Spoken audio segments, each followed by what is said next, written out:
आज बात करते हैं धर्मवीर भारती के क्लासिक नॉवेल सूरज का सातवां घोड़ा की। ये एक ऐसी किताब है जो एक बहुत ही जरूरी सवाल पूछती है, क्या प्रेम कहानियां हमेशा प्यार के बारे में ही होती हैं या कभी-कभी सिर्फ जिंदा रहने की लड़ाई के बारे में। और यही सवाल, बिल्कुल यही सवाल इस नॉवेल के सेंटर में है। ये हमें रोमांस की दुनिया से खींचकर आज़ादी के बाद वाले भारत के उन सच्चाइयों के सामने लाकर खड़ा कर देता है जहां प्यार करना शायद एक लग्जरी था और जिंदा रहना एक मजबूरी। तो इस सवाल का जवाब हमें मिलता है कहानियों के जरिए। और इन कहानियों को सुनाने वाला कोई ऐसा वैसा कहानीकार नहीं है, बल्कि एक बहुत ही अजीब, बहुत ही दिलचस्प किरदार है, माणिक मुल्ला। अब देखिए, माणिक मुल्ला का कहानी सुनाने का बस एक ही नियम था कि हर कहानी का आखिर में कोई सीधा सा समाज के लिए फायदेमंद नतीजा निकलना ही चाहिए। उन्होंने अपने इस अजीब से सिद्धांत को नाम दिया था निष्कर्षवाद। मतलब उनके लिए कहानी सिर्फ मजे के लिए नहीं थी, वो तो समाज को सुधारने का एक जरिया थी। तो प्यार के बारे में माणिक का नजरिया कैसा था? कुछ ऐसा। उनकी ये कहावतें सुनने में बड़ी अजीब लगती थीं, लेकिन सच कहूं तो उनमें एक कड़वी सच्चाई छिपी होती थी। वो प्यार को एक ऐसी लड़ाई मानते थे जहां जीत किसी की नहीं होती, बस नुकसान ही नुकसान होता है। तो चलिए देखते हैं कि माणिक अपने इस निष्कर्षवाद को साबित कैसे करते हैं। उनकी पहली कहानी है जमुना की, एक ऐसी लड़की जो अपने हालातों में कह सकते हैं फंसी हुई है, एक कैदी की तरह। जमुना और तन्ना का प्यार समाज की दीवारों से टकराकर टूट रहा था। एक तरफ नीची जाति का लड़का, दूसरी तरफ बिना दहेज के एक लड़की।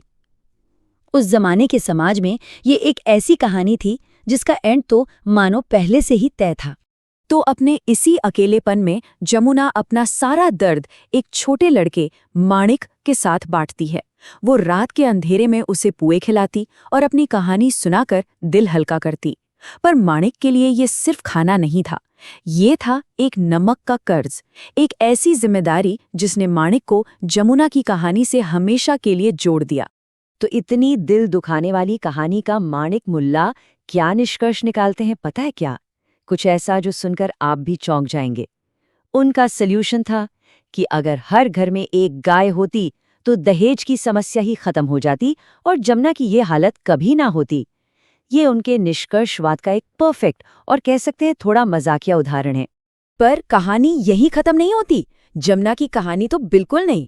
प्यार में हारने के बाद वो जिंदा रहने का, सर्वाइव करने का एक नया रास्ता चुनती है, एक ऐसा रास्ता जो उसे समाज ने ही दिखाया था।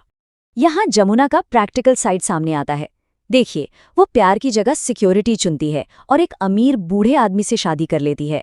फिर अपनी जगह पक्की करने के लिए वो घोड़े की नाल जैसे अंधविश्वास का सहारा लेती है और आखिर में जब उसके पति की मौत हो जाती है तो वो एक अमीर विधवा बनकर अपनी आज़ादी हासिल कर लेती है।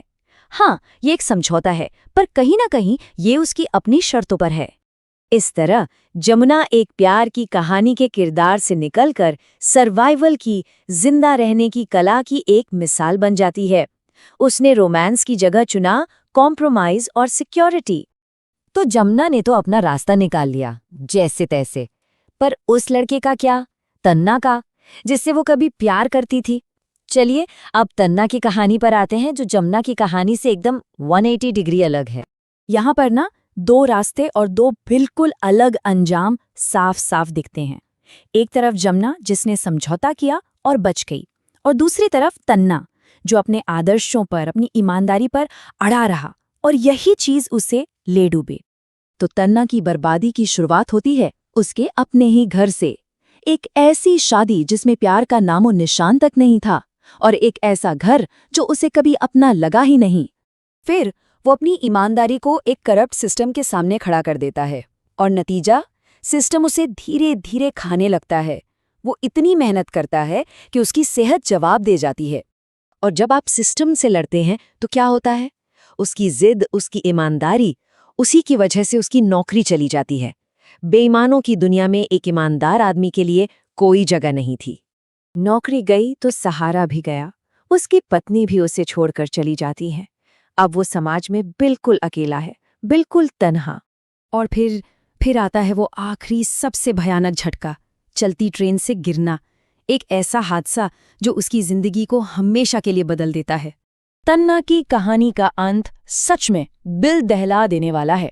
होश आने पर वो सिर्फ एक चीज मांगता है, अपने कटे हुए पैर देखने की इजाजत। सोचिए, ये कोई इच्छा नहीं थी, ये तो उसकी पूरी जिंदगी की हार का, उसकी टूटन का एक भयानक सिंबल था। तो सवाल उठता है कि इन सब निराशा भरी, एक दूसरे से जुड़ी कहानियों का मतलब क्या है? आखिर क्या पॉइंट है इन सब का? चलिए थोड़ा जूम आउट करते हैं और बड़ी पिक्चर को समझने की कोशिश करते हैं।